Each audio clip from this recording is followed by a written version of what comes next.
পর্যন্ত আমার সালাম দেয়। সুবহানাল্লাহ। একটু জোরে বল না সুবহানাল্লাহ। এ বাবা আমার, এ বাবা আমার, আর শুনবেননি, সন্তানের নিয়ে একদিন ঘুমাইছিলাম, হঠাৎ করে তাকায় দেখি দুইজন মহিলা আমার সালাম দেয়। এও দুনিয়ার কোন এমন সেমন সেই মহিলা না, জান্নাতি মহিলা এসে আমার সালাম দেয়। এইবার আব্দুল মুত্তালিব বড্ড জ্ঞানী মানুষ, চোখের পানি ছেড়ে ছেড়ে আমার মাওলার দরবারে শুকরিয়া আদায় করে, আল্লাহ এই পেটের মধ্যে এটা দুনিয়ার কোন সন্তান, দুনিয়ার কোন সাধারণ সন্তান না, আমার মনে হয় দুনিয়ার সর্বশ্রেষ্ঠ সন্তান। কেমন নবী পাইলাম, দুনিয়ার কোন মানুষের যদি যখন গর্ভ শেষ শুরু হয়, দুনিয়ার কোন মানুষের যখন প্রসব শুরু হয়, ব্যথা হয় কি হয় না? আর বেতন হয় কি হয় না?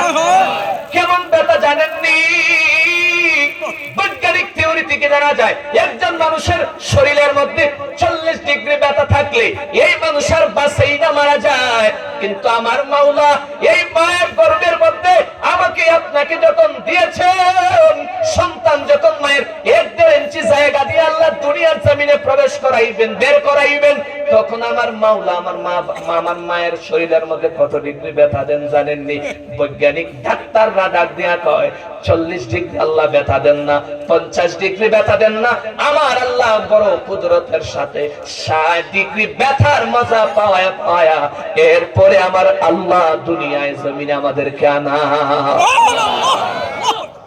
যেই জায়গায় 40 ডিগ্রি ব্যথা হইলে মানুষ মরে যাওয়ার কথা, এই জায়গায় 60 ডিগ্রি ব্যথা, প্রশ্ন জাগি বাঁচে কেমনে? ঠিক নিজে এ দুনিয়ার মানুষ ভালো করে শুনো, যেই মানুষের, যে দুনিয়ার সব বৈজ্ঞানিকদের ক্ষমতা, সব বৈজ্ঞানিকদের পাওয়ার, সব বৈজ্ঞানিকদের জ্ঞান যেই জায়গায় শেষ হয়ে যায়, আমার আল্লাহর কুদরত সে জায়গায় থেকে শুরু হয়ে যায়। কাদেরে কুদরত দারি বর কামাল আনতা রাব্বি আনতা হাসবি দুল জালাল তুহি কাদের জলিলুল্লাহ জাহাদার বাহার হালে তুহি মেরা নিগাহদা। কুদরত কার জোরে কর। নবী কেমন ফাইসি বুঝাইছেন আপনাদের?